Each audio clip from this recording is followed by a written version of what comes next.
siku ya tarehe 19 mwezi huu, siku ya Alhamis, Mheshimiwa Rais Dr. Samia Suluhu Hassan atakapokuja tushereheke naye, anakuja kulifungua hili daraja, ikiwa ni katika sehemu ya mafanikio ya Tanzania huru.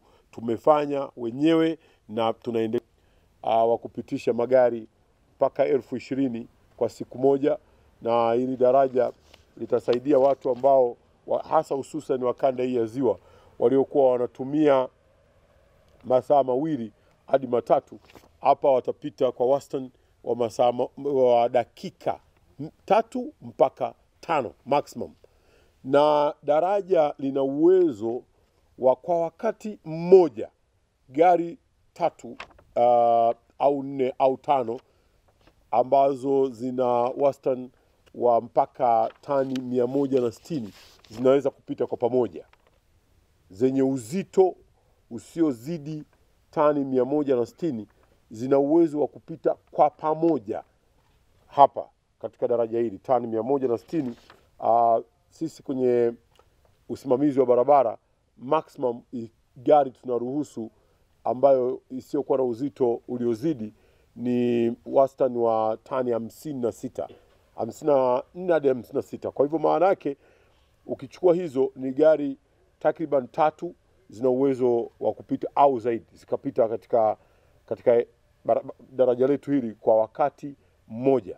Na hili daraja limetugharimu jumla ya fedha bilioni 716. Tunamshukuru sana Mheshimiwa Rais Dr. Samia Suluhu Hassan.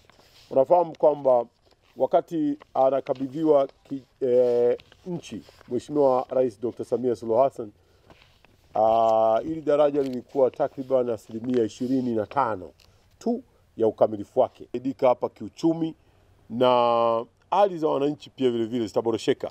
Vivuko hivi ambavyo vilikuwa vinatumika katika eneo hili viko hapo chini, unaweza kuona vilikuwa vinavusha kwa siku moja mpaka gari 600, sasa hadi 1000. Hizi gari zote sasa zitakuja zihamie huku, ikiwa ni pamoja na kile wanaotumia upande wa kule Kamanga Ferry, wote hawa watapita upande huu. Na hii itachechemua sana uchumi wa eneo la kanda ya Ziwa. Na hizi bilioni 700 ukizipeleka kwenye barabara, ingelikuwa kama si daraja, tungelisema tunajenga barabara za rami, ni wastani wa bilioni 1.5 mpaka bilioni 2 kwa barabara kwa kilomita moja. Kwa hivyo ukigawa, unaweza ukaona daraja hili limechukua fedha za kujenga zaidi ya kilomita 350 ambazo zingeweza kujengwa za lami. Daraja hili linahudumia nchi karibu 3. Kuna Burundi, kuna Rwanda, linahudumia nchi karibu 3 hivi.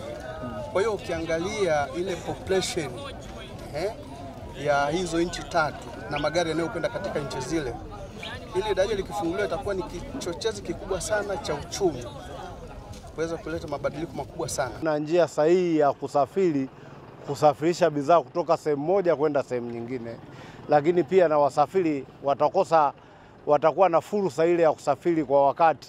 Sio kama kipindi kile tulikuwa tukifika hapa unakaa muda mrefu haupati huduma kuanzia asubuhi mpaka saa 6. Lakini nishukuru tu kwamba serikali imeliona hili na hatimaye imejaribu kulifanya kwa wakati na hatimaye linaenda kufunguliwa. Tuwekewe stendi, tuwekewe parking, hata kama mtu atakuwa anatoka safari zake atapaki gari, atakuja kutuchangia dagaa, atatuchangia samaki, atatuchangia chakula. Lakini sasa hivi hivyo vyote havipo. Na maana mtu atatoka atapitiliza, na maana uendeshaji wa biashara yetu kwa kweli umepungua.